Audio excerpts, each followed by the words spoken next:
Every year for 11 years, millions of dollars left the Detroit Riverfront Conservancy. They went to a vendor called the Joseph Group. The Joseph Group had no employees. It had no address. It provided no goods. It provided no services. Nobody checked whose name was on the account. Between February 2013 and May 2024, that account received $24.4 million of the Conservancy's money.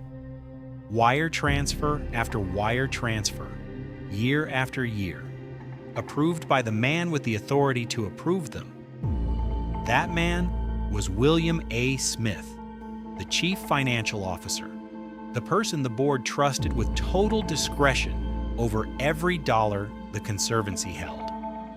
He had a second mechanism, an American Express account under another company he controlled, William Smith and Associates LLC. Between November 2012 and May 2024, he used $14.9 million in Conservancy funds to pay that card. Nobody checked whose name was on that either. When federal prosecutors added the two figures together, the number was $40 million. Over $40 million. Stolen from a nonprofit built to give an entire city access to its own riverfront. Stolen from donors who believed their contributions were building something permanent. Stolen from a community that trusted the man holding the keys.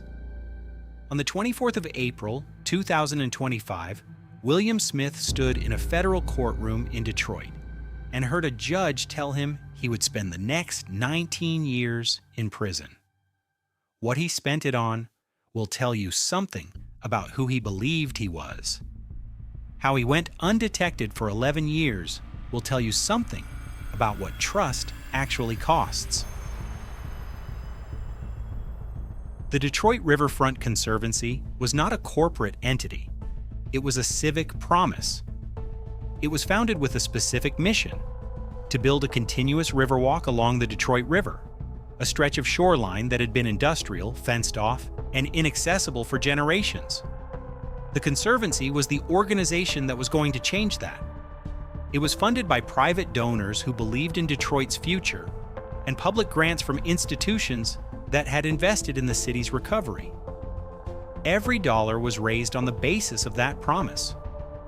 William Smith joined the organization in 2011 as its chief financial officer.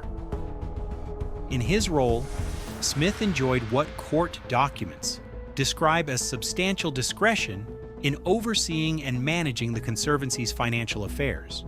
He controlled the accounts. He controlled the vendor approvals. He controlled the wire transfer authority. He held that position for 13 years. 13 years of board meetings, donor presentations, and public events. He stood at a ribbon-cutting ceremony in October 2023, 7 months before he was fired, addressing a crowd about the Conservancy's future. The community believed in the Conservancy because the Conservancy's leadership told them to. One victim impact statement submitted to the court put it plainly: every dollar donated represented a family's belief that their children deserved better, that our city deserved better. William Smith was the person managing those families' belief. The scheme had been running for 8 months before the photo at that ribbon cutting was taken. He smiled for the camera. He had, by that point, already transferred more than $30 million out of the organization he was standing in front of. The first transfers to the Joseph Group were recorded in February 2013. The Joseph Group's account received money from the Conservancy every year from that point forward. The amounts grew.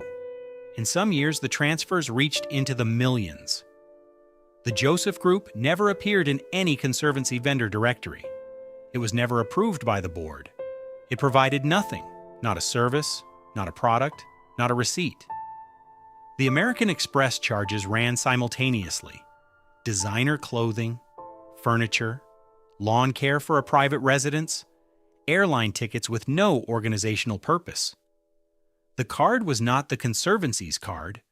The account was not in the Conservancy's name, but the Conservancy's funds were paying the bill. Both mechanisms required someone with authority to initiate the transfers. Both mechanisms required that person to also be the one reviewing the transfers. Both mechanisms required no second signature. William Smith was that person. In March 2024, the Conservancy's board held a meeting. They raised concerns about the organization's financial condition. It was the first time anyone had raised those concerns formally. It was March 2024. The first transfer had been recorded in November 2012.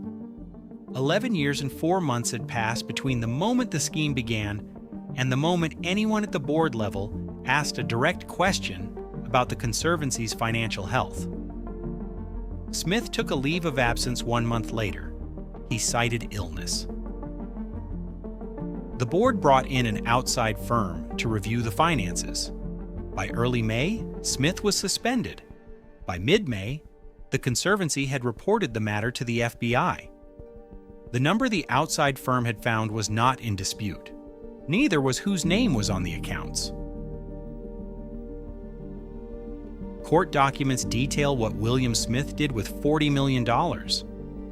He leased a Maserati Levante for his girlfriend. In January 2021, he sent $68,000 to her account. She signed a 3-year closed-end lease. The single payment was $63,452. The funds came from the Conservancy. The Conservancy's donors had funded what they believed was riverfront access for the public. One of those dollars helped cover the lease deposit on a luxury SUV for a private individual. The American Express charges built a picture across 12 years: private jet travel, cruises, designer handbags, jewelry, luxury goods across every category a man building a second life might require. Federal prosecutors described a man who had an ample salary and a standard of living that many would envy. He took $40 million on top of that. Prosecutors were specific in their assessment. This was, they told the court, in no way a crime born out of desperation or necessity. Smith falsified bank statements to cover the transfers. Court documents describe a man with what prosecutors called a disquieting comfort with lies and deceptions.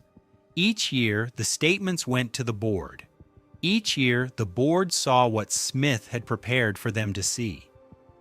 The outside firm brought in during April 2024 saw something different. The scheme ran for 11 years and 6 months. $40 million taken. $44.3 million in restitution ordered. The difference between those two figures is the interest on money that was never his. Here is what the outside firm found. 2 primary mechanisms running simultaneously for 11 years. Mechanism 1, the Joseph Group, a shell company, Smith's company, $24.4 million transferred directly from the Conservancy's accounts. The Joseph Group provided nothing. The Conservancy's board never approved it as a vendor. The transfers were authorized by the only person with authority to authorize them. Mechanism 2. The American Express account, William Smith and Associates LLC, another entity Smith controlled. $14.9 million in Conservancy funds used to pay personal charges across 12 years. None of it authorized. None of it for the Conservancy. The total, as documented in the federal sentencing and plea agreement, was over $40 million. Period. November 2012 to May 2024. Duration: 11 years, 6 months. The Conservancy was formed to build Detroit's riverfront. Smith was the person managing the money that was supposed to build it. The Riverwalk sections that William Smith's theft delayed are still incomplete. The families who donated to build them still walk the finished sections, not knowing how far it was supposed to go by now, not knowing why it stopped where it did. The victim impact statements submitted to the court came from employees, volunteers, board members, and donors.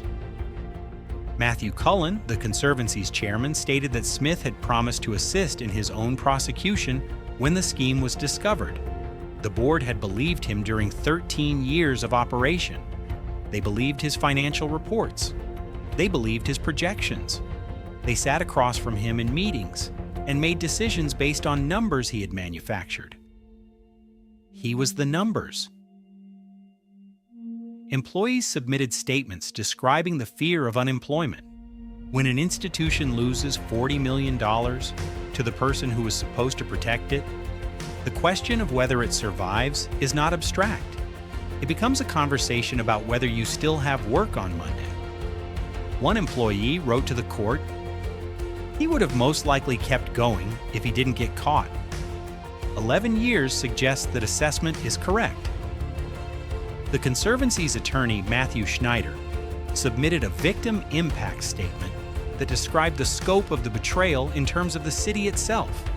He wrote that Smith had stolen from every child who plays along our riverfront, every senior who finds peace watching the sunset over the water, every family who gathers there to celebrate life's precious moments. Those are not metaphors. The Conservancy is a public space. The people Schneider described are real. They walk the sections of the Riverwalk that exist. They do not know about the sections that were supposed to be finished by now. They do not know where the money went. They trusted the institution. The institution trusted William Smith. 3 documented consequences. The Detroit Riverfront Conservancy's mission is a continuous riverwalk along the Detroit River, from the Ambassador Bridge in the west to Gabriel Richard Park in the east. Plazas, pavilions, green space, permanent public access. That mission required consistent, accountable funding over years. Smith's theft forced the delay of portions of that riverwalk, sections that were planned, that donors had funded, that the community had been promised are not built. The number missing from the Riverwalk's future is $44.3 million. That is the restitution figure. That is the number the court determined represents what was taken from a project that belonged to an entire city. Acting United States Attorney Julie Beck stated in her April 24, 2025 announcement, every dollar Smith spent on personal luxury goods was a dollar the Conservancy could not spend on its mission. $40 million. That is not an abstraction. That is 11 years of donor contributions, 11 years of grant applications, 11 years of community investment redirected into private jet bookings and a Maserati lease. William Smith was 52 years old at sentencing on the 24th of April, 2025. His sentence is 19 years. He will be 71 years old when his federal prison term ends, before the 3 years of supervised release begins. He had a good salary. He had status. He had the trust of a board, a city, and a community of donors who believed they were building something together. The judge who sentenced him, United States District Judge Susan DeClercq, looked at him directly and said, "It was this community, our community you stole from. You continuously chose greed every day for 12 years. 12 years of daily choices. Each one made the next one easier." Most people who donate to something do not audit where their money goes. They trust the institution. They read the annual report if one arrives. They see the project name on a plaque. They assume the people managing the funds are doing what they were hired to do. That assumption is not naive. It is how civic life functions. It is how hospitals get built, how parks get funded, how rivers get cleaned up. A world where every donor independently verified every transaction would be a world where nothing gets done. William Smith understood this. He understood it because his entire scheme depended on it. The transfers to the Joseph Group required that no one would ask. The credit card charges required that no one would look. 11 years required that the board would keep trusting the reports that the chief financial officer prepared for them to read. They did, because that is what trust looks like from the outside. You have trusted an institution with something that mattered to you, not necessarily money, time, belief, the assumption that someone was doing the job they said they were doing. This case does not prove that trust is a mistake. It proves that trust without any mechanism for verification is something else entirely. It is an open door. And some people, when given the authority and the access and the time, will walk through it. William Smith walked through it for 11 years. Nobody checked who was on the other side.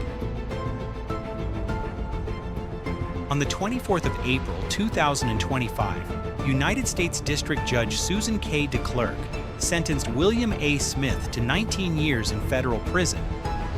He was also sentenced to 3 years of supervised release to follow. He was ordered to pay $44.3 million in restitution. He was ordered to forfeit all ill-gotten gains traceable to the scheme. Smith addressed the court before sentencing. His words, as recorded, "I recognize I allowed selfishness, pride, and poor judgment to lead me down a destructive path." He called his actions wrong, plain and simple. The court record notes no further statement. Smith attempted to delay his prison surrender date, citing ongoing medical treatment. United States District Judge DeClercq denied the request. He had already been granted a 60-day extension for treatment. There would be no further extensions. He reported to federal prison. The Detroit Riverfront Conservancy announced that it would reorganize its internal operations and continue its mission. The Riverwalk will be built. What Smith delayed will eventually be completed because the city has decided that his theft will not be the end of the story.